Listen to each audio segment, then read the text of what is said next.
4.13 총선을 앞두고 각 정당 공천이 마무리되면서 전남 동부 지역 선거구의 정당별 대진표가 확정됐습니다. 김승남과 김광진 의원을 뺀 현역 의원이 모두 공천된 가운데 정치 신인들도 대거 본선행에 올랐습니다. 김종태 기자가 취재했습니다. 김성곤 의원이 불출마를 선언한 여수갑 선거구의 경우 새누리당이 신정일 후보를 공천한 가운데 더불어민주당의 송대수, 국민의당의 이용주 후보가 확정됐습니다.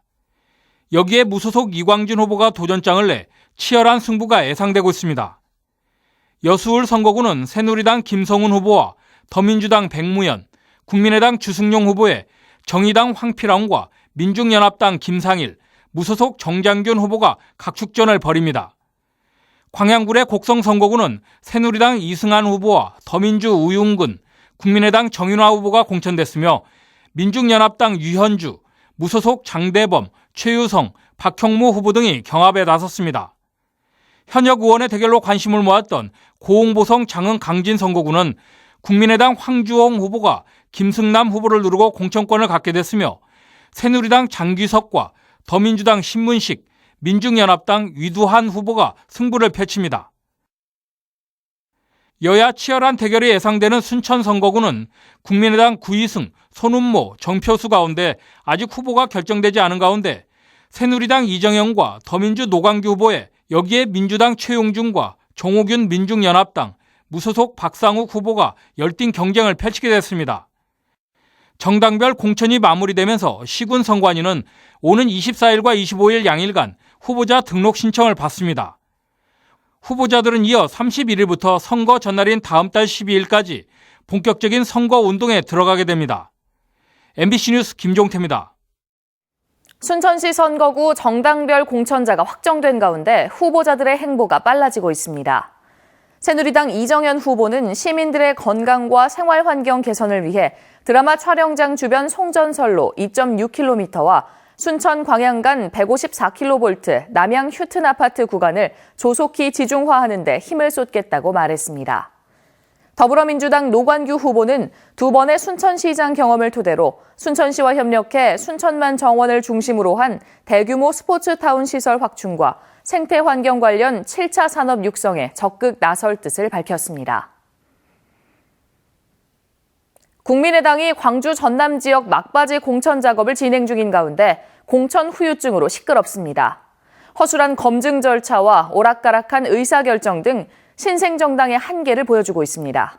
김양훈 기자가 보도합니다. 국민의당 최고위원회장이 아수라장으로 변했습니다. 공천에서 탈락한 일부 후보 지지자들이 불공정성을 주장하며 국민의당 당사로 몰려왔습니다.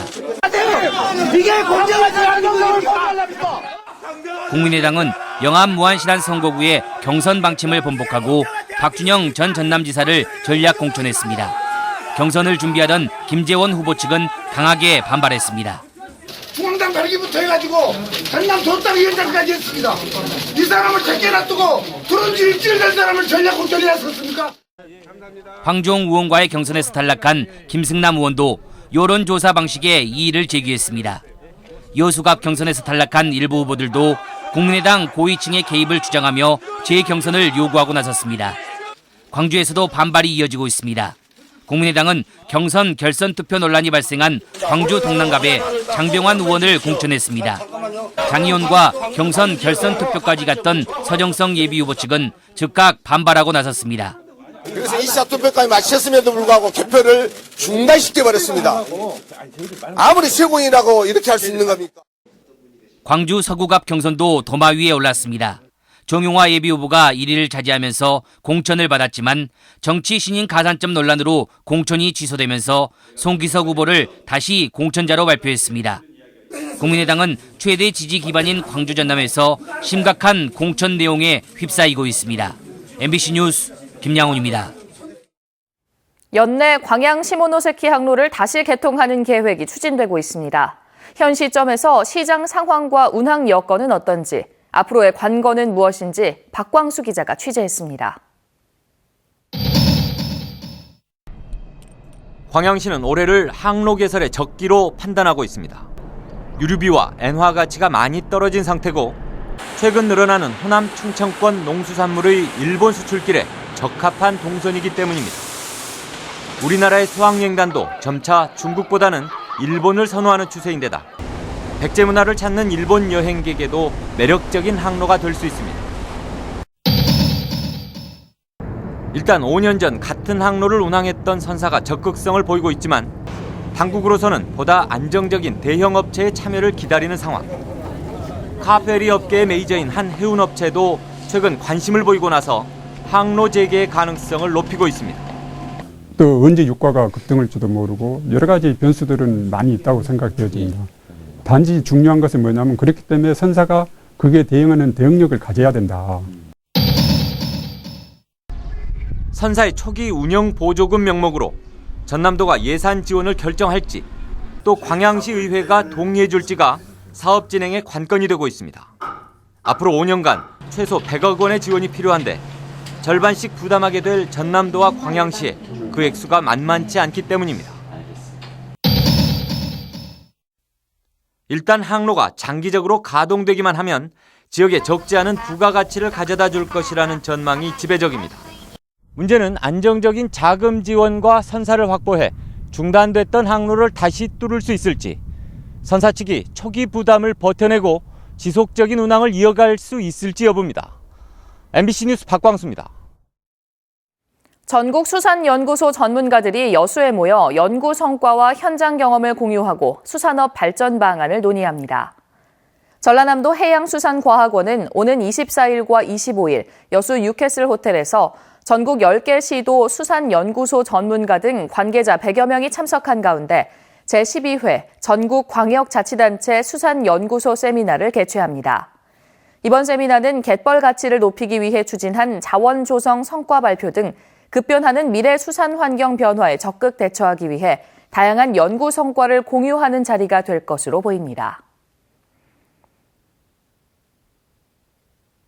광양시 금호동 주민자치센터의 운영 시스템이 다른 자치단체들의 벤치마킹 사례가 되고 있습니다.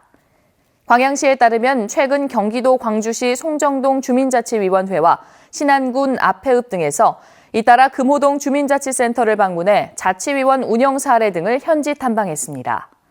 광양시는 금호동 자치센터가 지난해 도내 우수 사례 경진대회나 올해 특성화 프로그램 공모사업에서 주민 중심의 다양한 프로그램을 소개한 뒤 타 시군의 방문이 이어지고 있다고 설명했습니다. 오는 9월 개막하는 2016 광주 비엔날레 주제가 정해졌습니다. 제8기후대라는 낯선 주제어가 등장했는데요. 예술의 역할에 대한 진지한 고민을 창작 과정에 담아낸다는 게 올해 광주 비엔날레의 목표입니다. 박수인 기자입니다. 예술은 무엇을 하는가? 올해 광주 비엔날레가 스스로에게 던지는 질문입니다. 그래서 당연한 얘기 같지만 예술을 비엔날레 무대 중앙에 올렸습니다. 예술의 기능과 역할에 대한 진지한 고민을 다시 시작해보자는 뜻에서입니다. 마리아 린드 예술감독과 큐레이터들이 주목한 예술의 역할은 미래에 대한 통찰과 상상력, 그리고 사람과 사람의 매개자라는 점입니다. 올해 광주 비엔날레 주제인 제8기후대는 고대 그리스의 7가지 물리적 기후대를 초월하는 상상력의 세계, 비엔날레가 생각하는 예술의 세계와 맞닿아 있습니다. This is how art is operating today, and this is also where a lot of work is being made which points to the future, which indicates things to come. 올해 광주 비엔날레가 또 하나 주목하는 건 작품 창작 과정으로서의 예술의 역할입니다. 참여 작가들과 지역 미술가, 또 시민들이 참여하는 다양한 협업 과정과 교육 프로그램을 진행하고 그 내용을 최종 결과물인 작품에 담겠다는 겁니다. 수개월 동안 논의되고 진행되었던 연구와 협업, 또 현장 답사와 지역 밀착형 프로젝트 등의 모든 과정들의 결과물이라고 할 수가 있습니다. 올해 광주 비엔날레는 또 국내외 100여 개의 중소형 예술기관들과 협력 관계를 맺고 다양성이 공존하는 새로운 예술 생태계를 모색하고 있습니다. MBC 뉴스 박수인입니다. 분청사기 가마터가 남아있는 고흥군 운대리 일원 등이 문화예술특구로 지정됐습니다. 중소기업청은 최근 지역특화발전 특구위원회를 열고 고흥군 운대리와 현 청사 일원, 금산면 제1초등학교 폐교 등 3곳 32만 제곱미터를 분청사기 문화예술특구로 지정했습니다. 특구로 지정된 지역은 한옥 건축 허가, 청소년 수련시설 건립, 박물관 등록 등의 특례를 적용받게 됩니다. 한편 고흥군은 이번 특구 지정에 따라 오는 2020년까지 해당 지역에 모두 641억 원을 투입해 체험공간 조성 사업 등 11개 특화 사업을 추진할 예정입니다. 순천만 세계 동물영화제가 오는 9월 순천 일원에서 개최됩니다. 올해로 4회째를 맞는 순천만 세계 동물영화제는 오는 9월 2일부터 6일 동안 순천만 정원에서 개막식을 시작으로 순천 일원에서 30개국 50편의 다양한 장르의 동물 영화가 상영됩니다. 또 영화제 기간 동안 순천시장배 도그 스포츠 대회를 비롯해 다양한 체험 행사도 함께 개최될 예정입니다. 한편 순천시는 순천만 세계 동물영화제 집행위 위촉식을 갖고 집행위원장 김민기 화인웍스 대표를 포함해 집행위원 18명을 위촉했습니다. 순천시의 각종 재난 상황에서의 위험 관리 능력이 지난해보다 크게 향상된 것으로 평가됐습니다.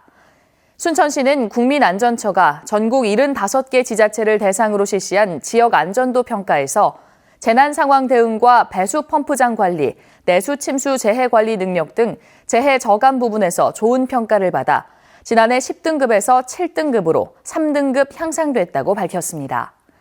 순천시는 이번 평가 결과에 따라 각종 재난재해로 특별재난선포 때 받는 국고 추가 지원금을 1% 더 받을 수 있게 됐다고 덧붙였습니다.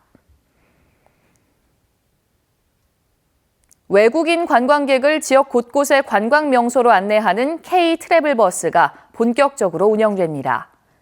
문화체육관광부는 외국인 관광객들의 신청을 받아 전국 6개 권역의 관광지를 1박 2일 일정으로 돌아보는 외국인 관광객 전용 버스 자유여행 상품 K-트래블버스의 운영이 시작됐다고 밝혔습니다. 전남의 경우 서울에서 출발해 담양과 여수, 순천을 도는 동북권 코스와 목포와 나주를 방문하는 서남북권 코스를 나누어 진행될 예정입니다. 네, 오늘 아침은 이 복사 냉각에 해무까지 유입되면서 안개가 자욱하게 끼어 있습니다. 현재 서울도 평소보다 시야가 많이 답답한 모습인데요. 가시거리 5km 안팎으로 맑은 날의 4분의 1 수준입니다. 특히 지금 서해안과 내륙지방을 중심으로 안개가 자욱합니다. 안전운전 하셔야겠습니다. 또 오늘까지는 포근하겠습니다. 서울 낮 기온이 14도까지 오르겠는데요. 내일부터는 찬바람이 불면서 날이 차츰 쌀쌀해지기 시작하겠습니다. 특히 바람 때문에 체감 온도는 더 떨어질 것으로 보이니까요. 옷차림 따뜻하게 하시는 게 좋겠습니다. 또 오늘 경기도와 강원 영서지방에서는 종일 공기가 탁하겠고요. 밤부터는 서울에서도 미세먼지 농도가 일시 짙어질 가능성 있는 상태입니다. 현재 별다른 구름은 없지만 이 서해안과 남부 내륙으로 안개가 자욱합니다.